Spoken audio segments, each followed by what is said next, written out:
Ladies and gentlemen, welcome back to another video from Life Made Easy. Before we get into this, guys, I have new merchandise linked below in my Teespring store. It's this right here, Life Made Easy merchandise, new logo and everything. If you're interested, links are always down below if you want to go check it out. You don't have to, but if you want to, you can help support the channel that way.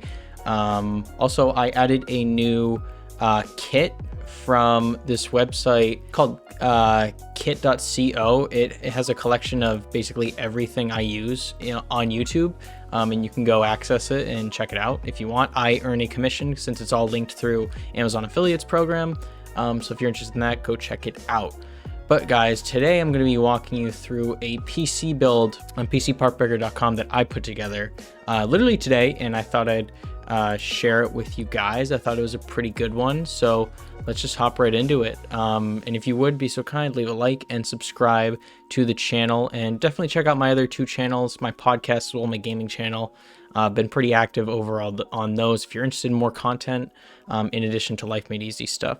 So let's hop over to screen record, and I'm going to be on PCPartPicker.com. This is the go-to website if you're looking to buy a computer, because you can search the entire web for prices for every part, and they have a great selection on this website. You can literally find any part you want because they pick different parts from different sellers: Best Buy, Newegg, B&H, Amazon. If you want the fastest shipping, I definitely would go with Amazon if you're a Prime member, just because you can get these parts so fast. But remember, they're all of these aren't always in stock. I can't speak on Amazon, so you can check out other websites, and usually they'll have decent shipping, but not as good.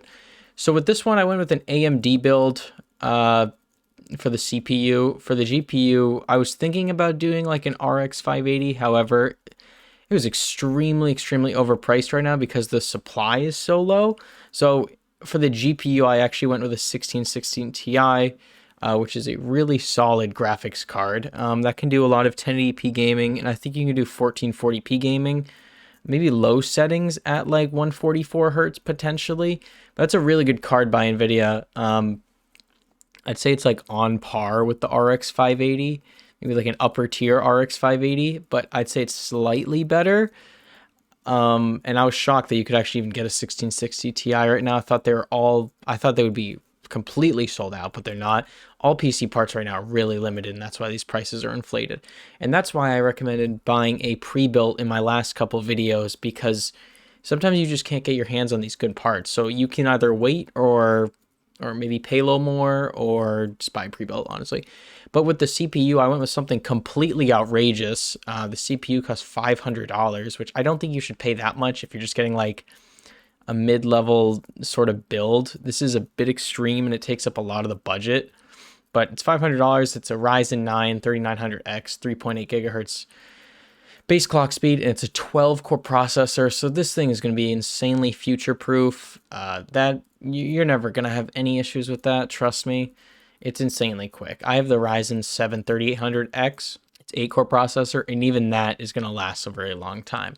For the CPU cooler, I got nothing because the Ryzen 9 actually comes with one in the box. I don't know if you guys know that, but a lot of Ryzen processors these days, they're just putting their own dedicated CPU cooler in the box, and it's not the best one, but it gets the job done. And honestly, I feel comfortable using theirs because it came with the CPU, so I feel like it's very compatible, if you know what I mean. One of the MSI B550-A Pro ATX motherboard. This is not a micro ATX motherboard. This is an actual like full-size ATX motherboard. Pretty cheap for the most part, only 140 bucks. So in that aspect, it's pretty budget, but honestly, it does the trick. I actually own this RAM here, the Team T-Force Vulcan Z16 RAM. So this is DDR4 RAM. It's very quick, and it's 2 8GB sticks, so 16 gigs total.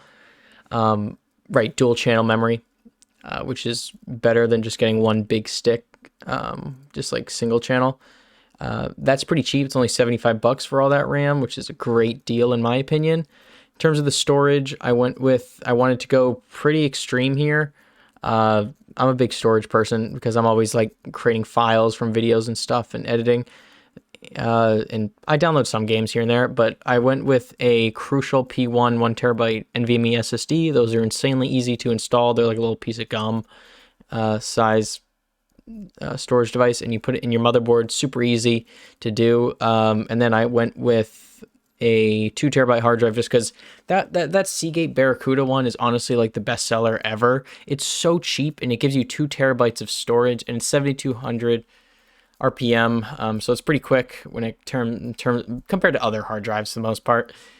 And it's so cheap and it's worth it and it's easy to install. If you guys are interested, I can do a how to install a hard drive video.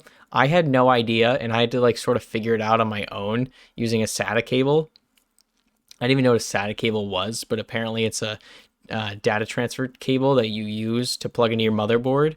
And somehow I got it to work on the first try. I don't know how, but graphics card, I already talked about that. Around $300, so it's pretty good. And then I went with the NZXT case. I have the same one except in black, and it's a fantastic case, I have to say. If you're looking at cases, just buy this NZXT one. It gets great reviews and everyone loves it because it's a go-to one and there's hardly any issues with it. The one complaint you could say there's not enough airflow, but in my opinion, I think it does the trick. And then lastly, I went with a 750 watt power supply and it's 80 plus gold certified and fully modular. I could have spent a little less on this and gone with a 650 watt for less money. However, this is on sale and that's kind of why I pushed for it.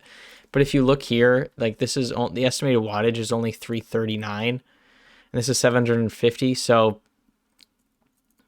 yeah, if you're like adding new parts in the future that require more wattage, I guess this is future proof, but honestly, I feel like you could have gotten by with 550 at minimum.